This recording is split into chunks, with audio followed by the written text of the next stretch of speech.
Who is the lover? Allah. Who is Ar-Rahman? Allah. Who is Al-Mannan? La ilaha illallah, Muhammadur Rasulullah. Muhammad is the messenger, to Allah is our return. La ilaha illallah, Muhammadur Rasulullah. Muhammad is the messenger, to Allah is our return. La ilaha illallah, Muhammadur Rasulullah. Alhamdulillahi Rabbil Alameen. Wassalatu wassalamu ala ashrafil mursalin. Sayyidina Muhammad sallallahu alaihi wasallam wa ala alihi wa ashabihi wasallim. Alhamdulillah. Alladhi hadana lihada. Wa ma kunna linahtadiya lawla an hadana Allah. Ashhadu an la ilaha illallah. وحده لا شريك له واشهد ان محمدا عبده ورسوله اللهم صل على سيدنا محمد وعلى اله وصحبه وسلم آمين. Àwa ìsọ̀rí lọ sí ọ̀dọ̀ Ọlọ́run ọba nípa èso ẹni ẹ̀kọ́ ẹni ìgbé. A bẹ̀rẹ̀ pẹ̀lú orúkọ Ọlọ́run ọba kan ṣoṣo, ọba olóore ọ̀fẹ́, ọba aláàánú jùlọ. Kí Ọlọ́run àánú rẹ̀ àti ìbùkún rẹ̀ kó máa bá síwájú ẹ̀dá. Ànábì wa tí jẹ́ Muhammad sallallahu alaihi wasallam. Ìkẹ́ Ọlọ́run àánú Ọlọ́run àti ìbùkún rẹ̀ kó máa bá àwọn sàábé ànábì. Ìkẹ́ Ọlọ́run àti ìbùkún rẹ̀ kó máa bá àwọn ará ilé ànábì. Ìkẹ́ Ọlọ́run àánú rẹ̀ àti ìbùkún rẹ̀ kó máa bá gbogbo ẹ̀yin tẹ́ ń gbọ́ wa tẹ́ sì ń wò wá. A kí ní kíkí tí ọlá yìí pé assalamu alaikum wa rahmatullahi wa barakatuh. Ètò tí èní tí a mú wá sí ojú wòran yín àti tí gbọ́ yín ó ní ṣe pẹ̀lú ìdíje híhá al-Qur'an èyí tí ó ṣẹ̀ṣẹ̀ parí ní ìpínlẹ̀ Kebbi ní àìpẹ́ yìí. Gẹ́gẹ́ bí ẹ ti mọ̀, ìpínlẹ̀ Kwara jẹ́ ọ̀kan nínú àwọn champions of Quran memorization, torí láti ọdún 1999 tá a ti ṣe ipò kíní nínú gbogbo state tó wà lórílẹ̀‐èdè Nàìjíríà. Àwa ni aṣojú orílẹ̀-èdè Nàìjíríà ní ya 2000 ibi International Quran Recitation Competition. Kó tó dìgbà náà àti látìgbà náà títí dìsìn, kọmitì tí mójútó ètò Quran híhá fún àwọn ọ̀dọ́ wa, wọn ò sùn wọn owó, wọn ò sì rìlẹ́ǹtì ẹ́fọ́ọ̀tì wọn láti lè pé àtúngòkè sí nípa ètò ẹ̀kọ́ yìí.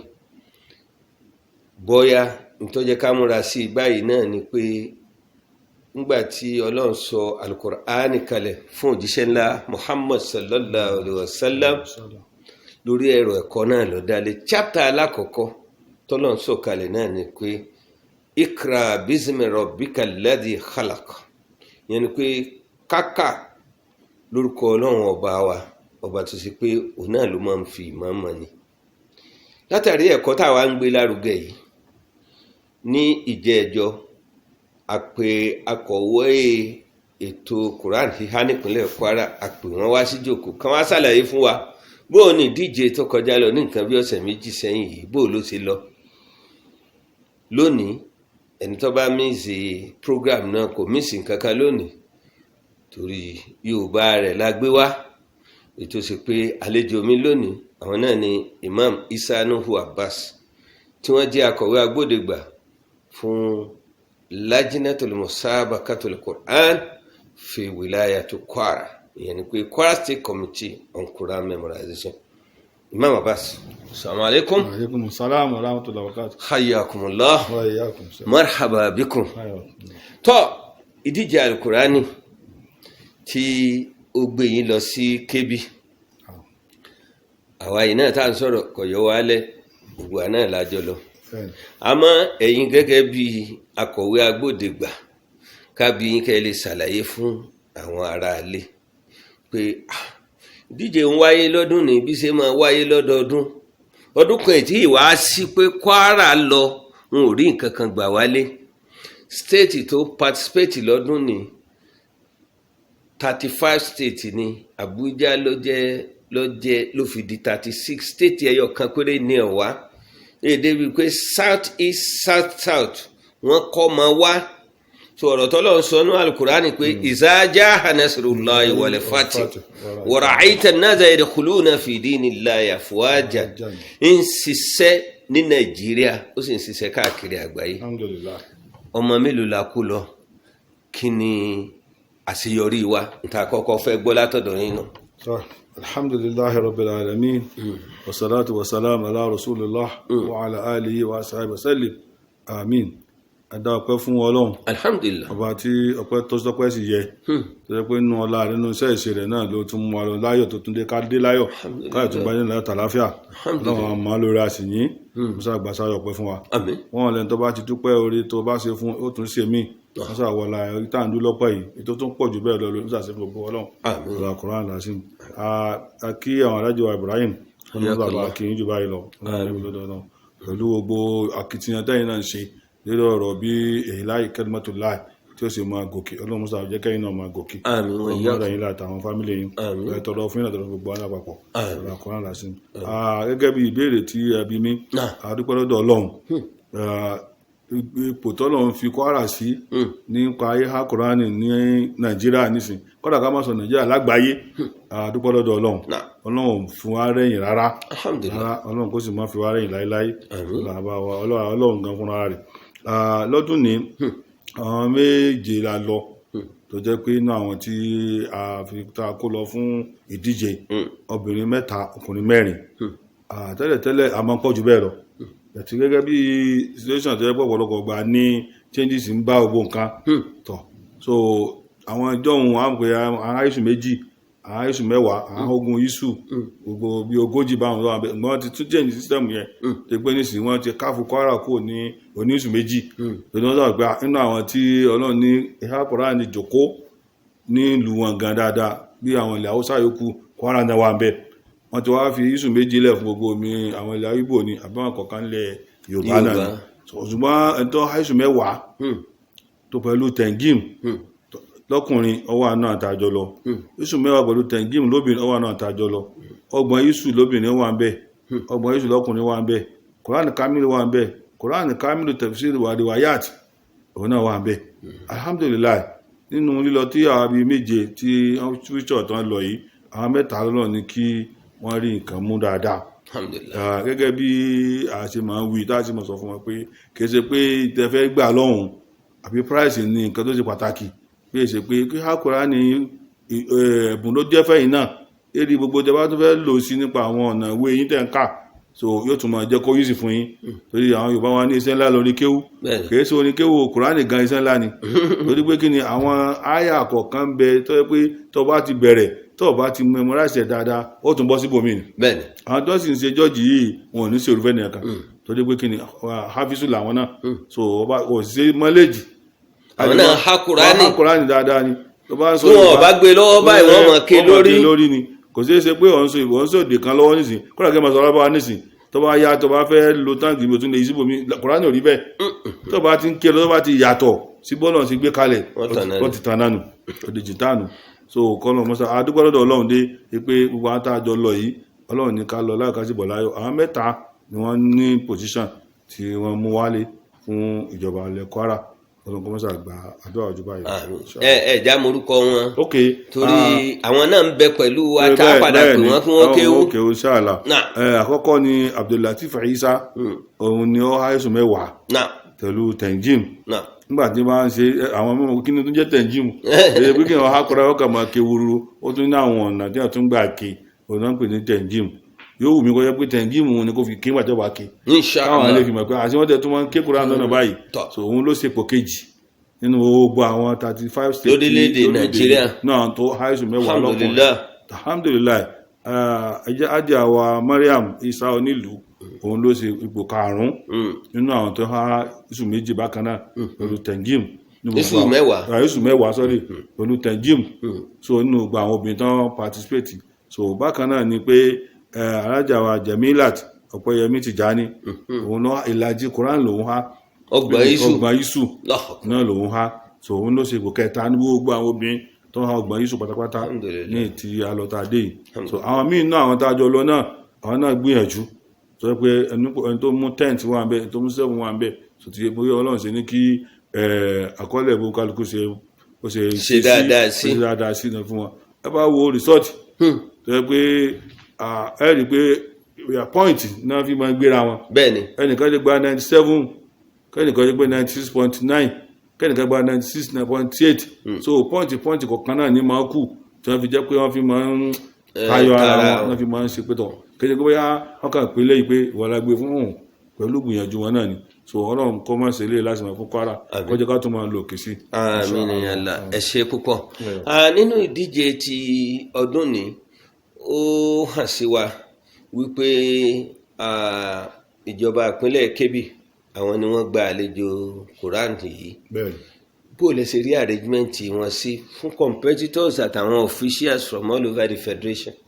Alhamdulillah àwọn gbìyànjú púpọ̀ aláya gbìyànjú torí gbígba competition wọn ọfẹ́ late díẹ̀ torí pé kí ni Nàìjíríà pẹ̀lú ọ̀rọ̀ olówó dé nísìn so àwọn náà máa sábà láríbọ̀ wọ́n ọkọ̀ rò lẹ́ẹ̀mejì torí kìí ṣe pé àwa ná 50,000 100,000 millions ni ìjọba ó ṣe ọ̀nà so nígbà wọn gbé fún Kebbi pé òun náà ó ṣe tí gọ́vùnà béèrè pé ìlú náà tí wọ́n náà sọ yóò tó wọ́n ló kàláyà ṣùgbọ́n ìdásí sẹ́ríkì mùsùlùmí Sultana Sokoto òun ló wá sọ pé tó bá rí báyìí náà gbé kalẹ̀ wọ́n mọ̀ lè jẹ láti jẹ́ pé àwọn fẹ́ kó kúrò ní ọ̀dọ̀ rẹ̀ ó sì rẹ̀ ní ọdún ní ó dógún ọdún sẹ́yìn bẹ́ẹ̀ ni tí Kebbi ti gba àlejò àdúgbọ́dọ̀ Ọlọ́run pé àwa iná látújọ wà bẹ́ẹ̀ àtúwà bẹ́ẹ̀ lọ́dún nínú so wọ́n wá sọ fún pé ọgbọ́n ọdún sẹ́yìn tẹ́ Kebbi ti gbà ní stéètì mi ń gbà lẹ́ẹ̀mejì pẹ̀lú tó tún ti yàtọ̀ sígbà wọn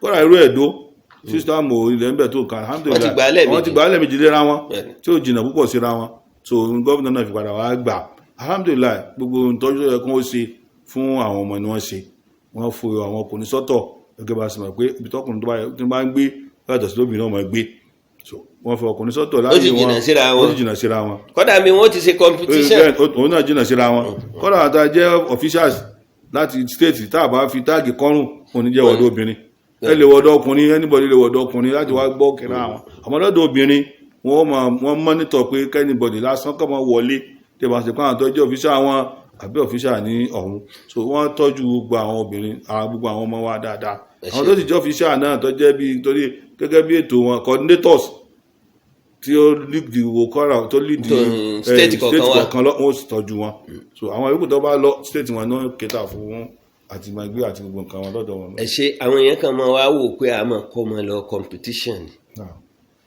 bẹ́ẹ̀ lómi ọba bu ẹnu àtẹ́lu ń tọ́ da ó pé àwọn ọmọ ara wọn náà wọ́n kúkú kó lọ wọ́n máa kọ́ ọmọ wọn ní mọ́tò ọmọ wọn ní mílíọ̀n ọmọ ṣe gbọ́ ọmọ ṣàwò bó o lẹ̀ tí ń yà àwọn tẹ̀ ń kó lọ tán lọ sójú Kwara yìí ó dáa káwọn èèyàn gbọ́. ọlọ́run ìjà jọ dáa fún yín láti wáyé àrùn wa ìyá kan. gbọ́dọ̀ dábàá gbọ́ Abdulateef yìí sáré sinmi ló mọ̀ pé ọmọ aláàjì sánú àbáṣe àbí bẹ́ẹ̀ àfi sọ nílùú ọ̀la ìsáré àwọn tẹ̀gbọ́n àbúrò náà wọ́n ti tán wọn ò tan àwọn méjèèjì àwọn méjèèjì ní ètò ẹsẹ̀ ibi tèmi wọn ti pàdé rí torí pé kí ni káàdì máa ń ṣe òun ni pé every year tí bá ti ń súnmọ́ bí oṣù mẹ́fà láti bẹ̀rẹ̀ competition ní wọ́ọ̀dù tó bá ti bẹ̀rẹ̀ wọ́ọ̀dù lẹ́yìn wọ́ọ̀dù local government náà ó ṣe tiwọn gbogbo bàtán máa ń ṣe yìí ní táwọn akàn máa ń ní ni pé àwọn local government tí wọ́n bá fẹ́ ṣe òun ó sọ fún state officer ìjọba ìlànà fix àwọn náà sì lọ monitor wọn tọ bákan náà bá parí ti local government tí a bọ̀ sí kí ni o senatorial mẹ́tẹ̀ẹ̀ta ta ní a pín wọn sọ́nà mẹ́tẹ̀ẹ̀ta Kwara South tó ṣe tiẹ̀ Kwara North tó ṣe tiẹ̀ Kwara Central náà ṣe tiẹ̀ gbogbo àwọn tó ń bá ṣe lọ́wọ́ yìí náà láàmọ́ nítọ̀ tó bá parí àwọn tó bá 1st and 2nd ní senatorial kọ̀ọ̀kan yìí ní kàtígórì kọ̀ọ̀kan yìí àwọn náà wà padà wá pàdé ní state competition wà wáyé láàrin gbogbo wọn tó yẹ pé gbogbo àwọn táwọn yìí náà láti wá select ta ló fẹ́ represent Kwara kìí ṣe pé bóyá ọmọ nìkan àbí lékéwù kan àbí mímí kan ibi tó lékéwù tó bá fẹ́ ṣe competition yóò lọ join wọ́ọ̀dù tó bá yẹ máa láti wọ́ọ̀dù yóò lọ join ti local government ní local government tó ti wá local government tó ti wá òun gan àwọn local government tí wọ́n ti wá ń kálukú wọn náà tó ń jẹ́ official tó wà ń bẹ̀ wọ́n wò pé ẹni ọmọ wa lọ́mọ yìí citizenship rẹ̀ dà pé tí wọ́n jẹ́ ọmọ Ìlọrin West lápọ̀júwe tọ́ NIN rẹ̀ dà gbogbo báàdì sàdúkẹ́tì rẹ̀ dà so gbogbo nǹkan báwọn náà ni wọ́n wò tó fi mọ̀ pé lóòótọ́ dáhẹ́rì ọmọ wa lélẹ́yìí tó bá kọ̀m̀pútì bẹ́ẹ̀ tó fi win ní kóhun wọ́ọ̀dù tó wà local government tó fi dé senatorial láti senatorial tó fi dé state táwọn náà bá tó fẹ́ kó wọn lọ gbogbo àwọn ìkan yìí lọ́kọ́mẹ́ntì láwọn náà gbọ́dọ̀ tún wò pé tó bá dọ̀hún ọ̀pọ̀lọpọ̀ àwọn míì náà máa ń já kọ́ra àwọn state mi wọn bẹ tán máa ń ṣe tán máa ń wá jagunjà.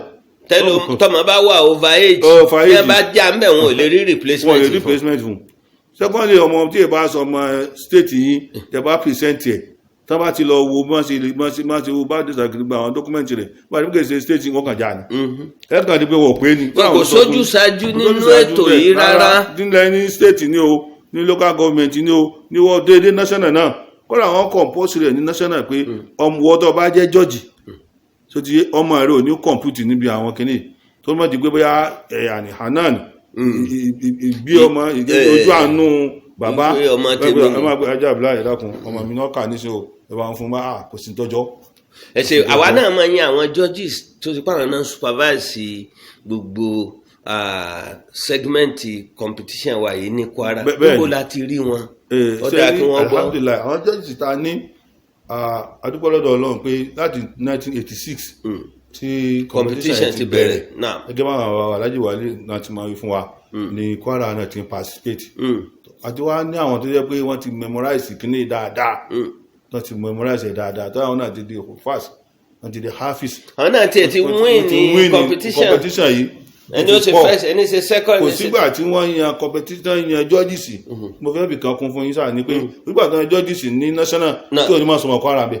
bẹ́ẹ̀ni. kò sí bá ti yan yàwó látàyè Alhaji wa Aminullahi Ibrahim tó wà lóko erin. tagamada hulọ́ọ̀hù bẹ̀rẹ̀ àmọ́tì. bákan náà àbáwá Hasan Kadiriya bẹ́ẹ̀ni bá sàlékún àlàáfíà fún wọn. àmín. Dr.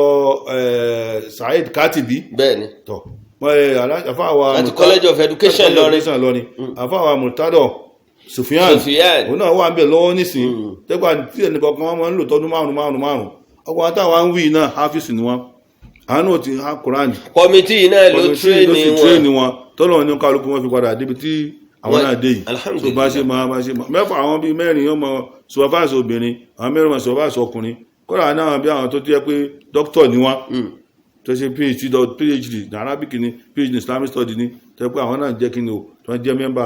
alhamdulillah ẹ ṣe púpọ̀ àwọn tá à ń yàn ní judges ní Kwara ń bí àwọn gan náà tún ti wá kóra wọn jọ àtàwọn tó tún tẹ̀lé wọn náà lábẹ́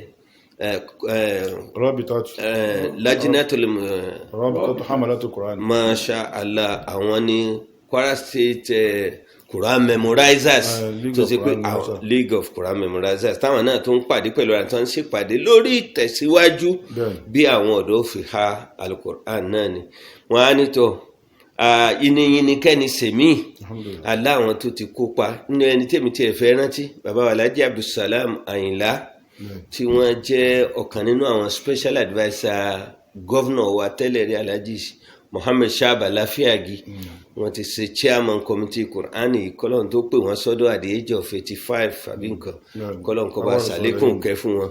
so àwa láwọn kan tó ń bẹ láyé nísìnyí tó yẹ ká dúpẹ́ fún lórí ipa tó ń kó lórí ètò Quran memorization ní Kwara àwọn tọ́lọ̀ bá ní ẹrántí láàrin ìṣẹ́jú méjì ẹ̀dá kan ẹ̀bá mẹ́ṣẹ́.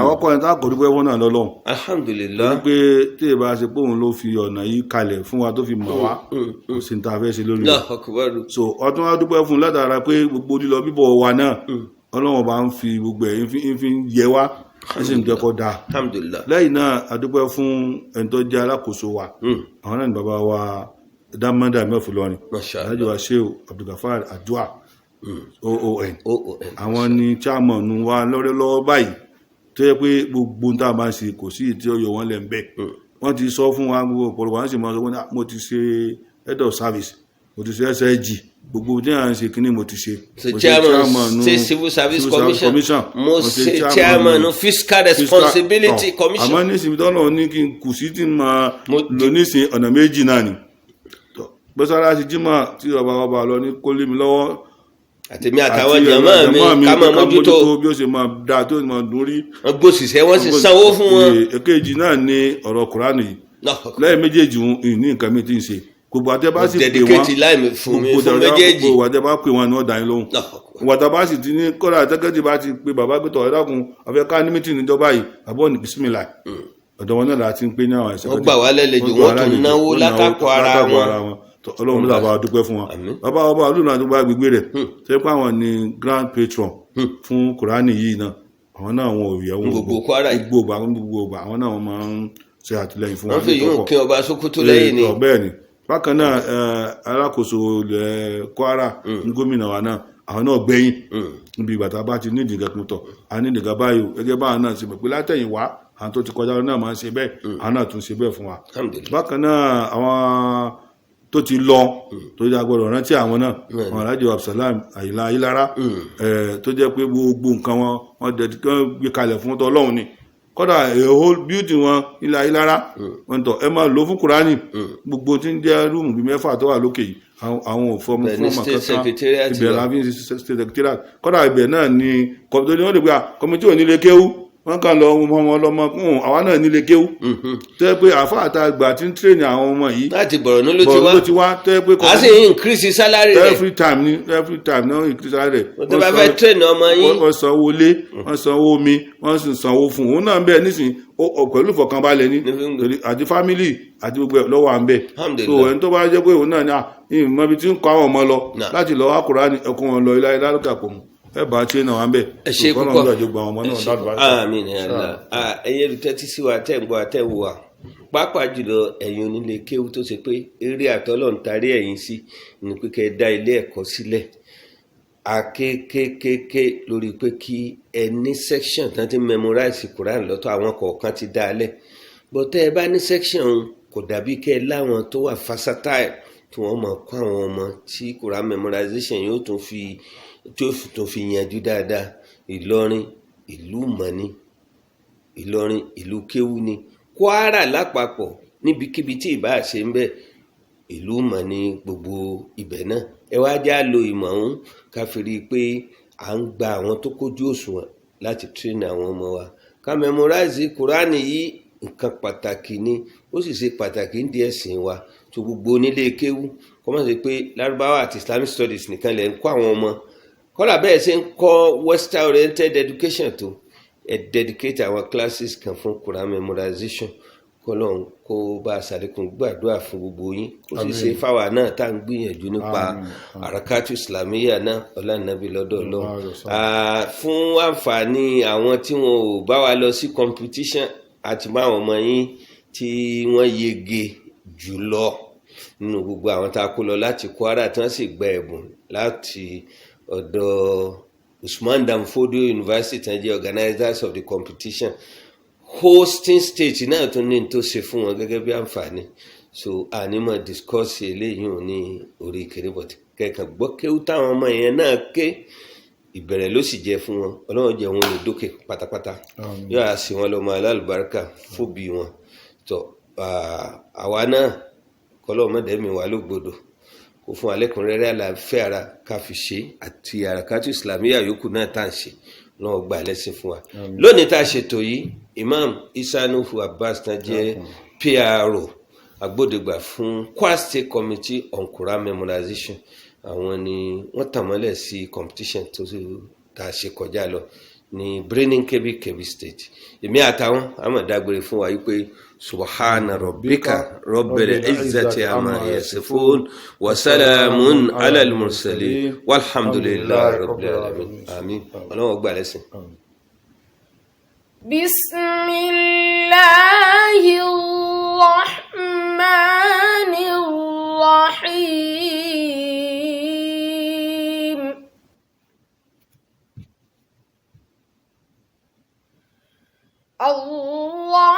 الرحمن علم القرآن خلق الإنسان علمه البيان الشمس والقمر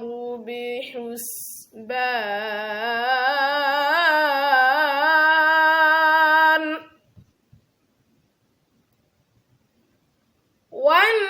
والنجم والشجر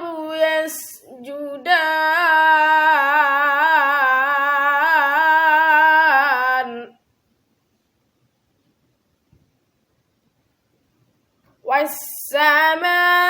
والسماء رفعها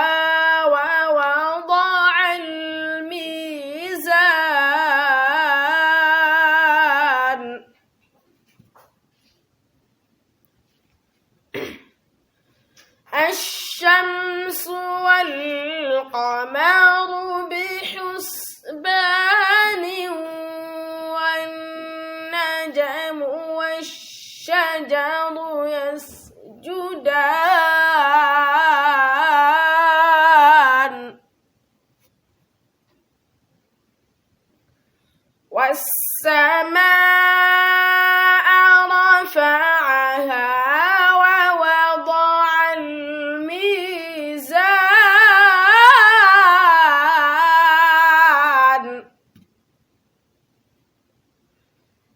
ألا تطغوا في الميزان.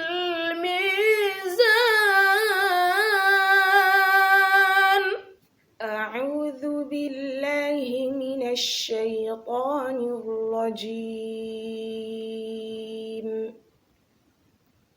بسم الله الرحمن الرحيم. إنه لقرآن كريم في كتاب مكنون لا يمسه إلا المطهرون تنزيل من رب العالمين. أفبهذا الحديث أنتم مدهنون وتجعلون رزقكم أنكم تكذبون. فلولا إذا بلغت الحلقوم وأنتم حينئذ تنظرون ونحن أقرب إليه منكم ولكن لا تبصرون.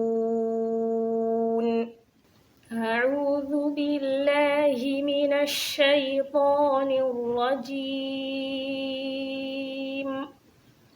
بسم الله الرحمن الرحيم.